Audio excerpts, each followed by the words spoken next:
আসসালামু আলাইকুম। স্বাগত জানাচ্ছি আমার ইউটিউব চ্যানেল আপন বারান্দায়। আশা করছি আপনারা সবাই ভালো আছেন। আলহামদুলিল্লাহ আমরাও ভালো আছি। অন্যান্য সময়ের তুলনায় গরমকালে বাগানের পরিচর্যা করা বেশি প্রয়োজন। যে কোনো গাছ টিকে থাকতে হলে সূর্যের আলো প্রয়োজন, কিন্তু অতিরিক্ত সূর্যের আলো গাছের জন্য ক্ষতির কারণ হয়ে দাঁড়ায়। অনেক সময় অতিরিক্ত তাপে গাছ মারাও যায়। একমাত্র পানিই পারে গাছকে বাঁচিয়ে রাখতে। তাই জানতে হবে কিভাবে এই গরমের সময়ে অতিরিক্ত গরমে গাছে পানি দিবেন কখন এবং কিভাবে। প্রচণ্ড গরমে শুধুমাত্র মানুষের নয়, গাছপালা পশু পাখি সবই নাজেহাল অবস্থা।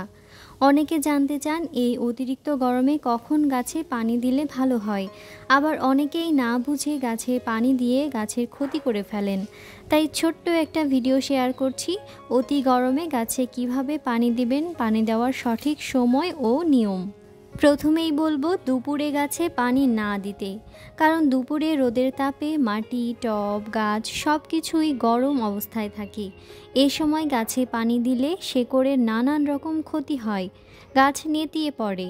তাই দুপুরে গাছে পানি না দেওয়াই ভালো। তাহলে কখন গাছে পানি দেবেন?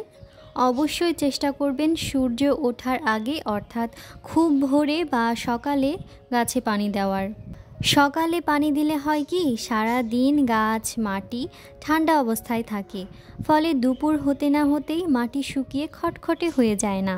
যেহেতু এখন অতিরিক্ত গরম পড়ছে, তাই আপনি চাইলে 2 বেলা অর্থাৎ সকাল এবং সন্ধ্যায় গাছে পানি দিতে পারেন। এতে গাছের কোনো ক্ষতি হবে না। তবে অবশ্যই পানি দেওয়ার পূর্বে মাটিটা চেক করে নেবেন মাটি শুকিয়েছে কিনা। মাটি শুকালে তারপর সন্ধ্যায় পানি দিতে পারেন। এই নিয়ম শুধুমাত্র ছাদ বাগানের জন্য না, যাদের বারান্দা কিংবা বেলকনি বাগান আছে তারাও এভাবেই পানি দিবেন। গরমকাল হোক অথবা শীতকাল, গাছে পানি দেওয়ার আগে অবশ্যই মাটিটা চেক করে নেবেন। মাটি শুকালে তারপর পানি দিতে হবে। এই বিষয়ে অলরেডি ভিডিও আপলোড করা আছে আমার এই চ্যানেলেই, দেখে নিতে পারেন। আরেকটি গুরুত্বপূর্ণ টিপস হচ্ছে, যেহেতু এখন তাপমাত্রা অনেকটাই বেশি, তাই পানি দেওয়ার সময় চেষ্টা করবেন পাতাগুলোকে ভিজিয়ে দেওয়ার। এতে করে গাছ সতেজ থাকবে, ধুলাবালি পরিষ্কার হয়ে যাবে। এই অতিরিক্ত গরমে আমিও আমার গাছগুলোতে পানি দেওয়ার সময় অবশ্যই চেষ্টা করি পাতাগুলোকে ভিজিয়ে দেওয়ার। একটা গাছে ঠিক যতটুকু পানি প্রয়োজন, অর্থাৎ পর্যাপ্ত পরিমাণ পানি দেওয়ার চেষ্টা করবেন। টবের নিচে যদি পানি নিষ্কাশন ব্যবস্থা ঠিক থাকে, তাহলে ওই অতিরিক্ত পানিটাও বের হয়ে যাবে। এছাড়া বড় বড় ড্রামে যারা গাছ লাগিয়েছেন তারা অবশ্যই সকালে একবার ড্রাম ভর্তি করে পানি দিবেন। আমার মতো যারা ছোট্ট টবে গাছ লাগিয়েছেন তারা সকাল আবার বিকালের দিকেও পানি দিতে পারেন, কারণ টব ছোট হওয়ার কারণে মাটি দ্রুত শুকিয়ে যেতে পারে। এছাড়া অনেক সময় দেখা যায় মাটি ভেজা আছে কিন্তু গাছের ডালপালা নেতিয়ে পড়েছে।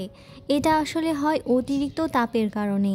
এই অবস্থায় আপনি যদি গাছে পানি নাও দেন তাও কিন্তু গাছ মরবে না, সকালেই দেখবেন গাছটি ঠিক হয়ে গেছে। গ্রীষ্মকালে অনেক গাছেই নতুন নতুন ফুল, কলি, ফল দেখা যায়, তাই পর্যাপ্ত পরিমাণ পানি দিতে হবে, নয়তো পাতাসহ ফুল ফল ঝরে পড়তে পারে। এছাড়া সম্ভব হলে গরমের সময়টুকুতে শুকনো পাতা, নারকেলের ছোবড়া, কাঠের টুকরা, কোকোপিট দিয়ে রাখতে পারেন টবের গোড়ায়। পানি দেওয়ার সময় সরিয়ে নিলেই হবে। আমি জানি না এখন পর্যন্ত আপনারা আমার ভিডিওটি দেখছেন কিনা। যদি দেখে থাকেন তাহলে অবশ্যই লাইক, কমেন্ট এবং শেয়ার করতে পারেন। আর যদি ভিডিওটি ভালো লেগে যায় তাহলে আমার চ্যানেলটি সাবস্ক্রাইবও করতে পারেন। আজকের ভিডিওটি তাহলে এই পর্যন্তই। আগামী ভিডিও দেখার আমন্ত্রণ জানাচ্ছি। আল্লাহ হাফিজ। আসসালামু আলাইকুম।